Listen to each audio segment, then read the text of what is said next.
What's going on, my exotic family? It's your boy Dre. Welcome back to another video. So a couple of videos ago I talked about my preference in berms versus retics. We talked about big snakes, and today I'm going to offer my opinion on what snake I think makes the best big snake as far as size, affordability, care, and everything in between. So let's go.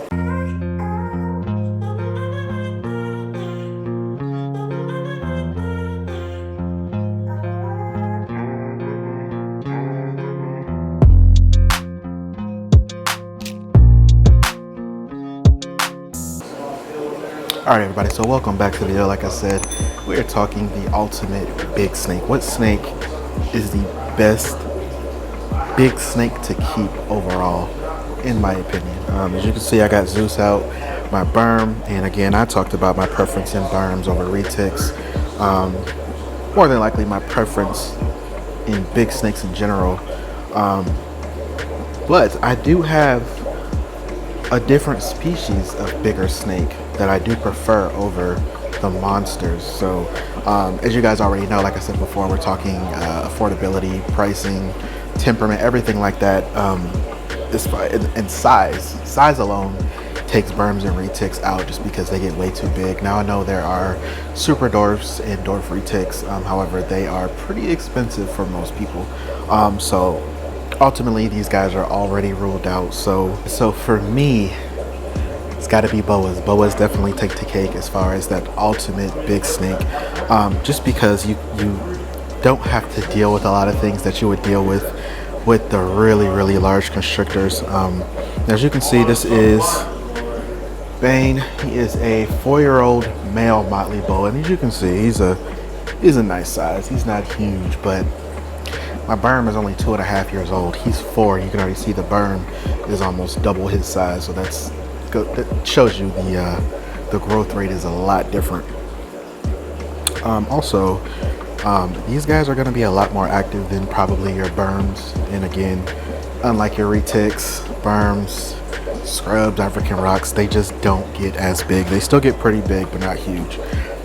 Now, when I say boas, I'm speaking specifically BCI and not BCC, because there are some BCCs that still get pretty big, and even, I guess it really doesn't matter if you get BCC or BCI. Depending on if you get male or female, that's going to really determine the size difference. Females are going to get larger, of course, so keep that in mind. But either way, I still like boas as the ultimate big snake because they don't get, the main thing is that size. They don't get huge, but they still get a decent size where you still get that big snake experience, because you have to house these guys. So berms and retics are going to require damn near a room, pretty much, to be kept successfully as adults. And with these guys, they still need a large enclosure, but you're going to be able to get away with something more affordable than having to, build something, this crazy structure to keep, a 16, 17 foot, 18 foot plus snake. Now, as far as temperament, in my opinion, yes, boas can, just like any other snake, be a little defensive, but I just feel like retics just kind of have that, they just have that natural chip on their shoulder, whereas boas, I mean, they come out most of the time pretty friendly. Some of them will be all huffy, they bluff.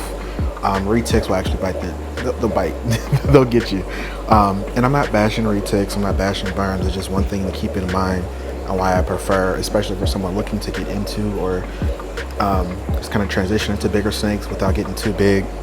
I definitely wanted to do this video for you guys, just so you don't feel like you have to go that big immediately, because you definitely don't. So let me actually put him back, and I can actually show you what size we're looking at for a full-grown adult male BCI boa. Alright everybody, I'm back. Now, most of you that have been following me for a while are very familiar with Luther. This is my big common boa here. He is 8 years old now. I've had him for like 3.5, maybe 4 years. But this is what you will be looking at as an adult boa constrictor. Now, again, still a pretty decently, it's still a big snake for most people, but we're looking at damn near half the size of berms and retics, so it's a lot more manageable. Depending on your experience level, you probably wouldn't have to worry as much about having someone in the room with you when handling a snake this size. It still should be, you know, taken lightly, but it's not gonna be like your Burma retic, you know, where they're 14 foot and you gotta have someone in the room for sure to help you pull them out, put them back, or do anything of that nature, especially if you have a very defensive one. Now, I'm not saying you shouldn't have someone in the room. Again, it's gonna depend on your experience level. With these guys, I'm comfortable enough to where I don't feel I need anyone in the room. And like I said, I've had him for a while. I got people in the room right now, but the most that I have to worry about with him is him wanting to be on the go. As you can see, he's very, very inquisitive and wants to just move everywhere. But that's also something I like about them, is that they do get big, and although they get this big, they're not sluggish. They still like to move, they like to go. And another thing that I love about boas that I've seen this issue in retics, and I've definitely seen this issue in berms. I've never seen a boa not eat, and if I have, it's something wrong with that boa.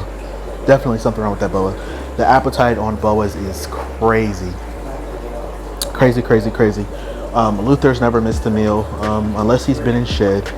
He's never missed a meal. All of my other boas, Bane, Nakia, Dark Side, none of them have ever missed a meal. So that's probably one of my favorite, okay, you can't climb the rack.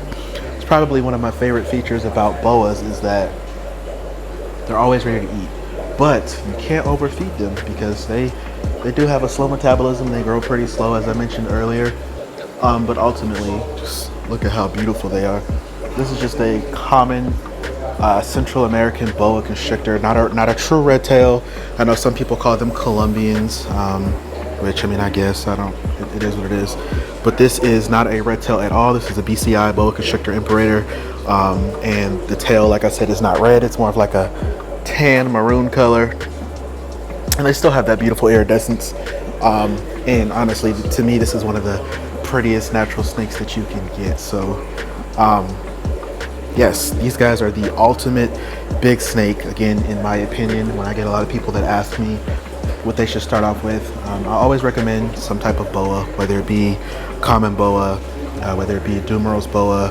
And there's also a plethora of morphs and different genetics and genes, and you guys know that you can choose from. Honestly, I feel like next to ball pythons and retics, I feel like boas have some of they have probably the most genetics that you can choose from. Like I said, aside from ball pythons and aside from retics, these guys have a lot of genes, a lot of morphs. And I have a couple myself. You know, I got Arabesque, I got IMG, I got Motley, but there's VPI, there's Celtic, there's Call, there's different strains, there's Antares, there's all types of genetics. Luther here does not have any genetics in him. Like I said, he is a normal, but again, very, very beautiful. So that is why I think these guys are the ultimate big snake. Very manageable, very handleable, affordable for the most part. Again, they still need a pretty big enclosure, but nowhere near as big as a retic or a full-size berm would need. And even my berm is a male, he's still gonna get pretty nice size. So he's gonna get bigger than this guy, I guarantee it. So but that's it. That's pretty much it. Hope you guys enjoyed the video. Let me know your guys' opinions or your comments on this video. What do you guys think about this video? Would love to, you know, start a conversation, dialogue, whatever. I'm trying to do better at answering the comments because I know I suck at that because I get so many sometimes. But yeah, drop a comment down there. Let me know what you guys think. Follow me on Instagram at DW Exotics, and as always, stay exotic.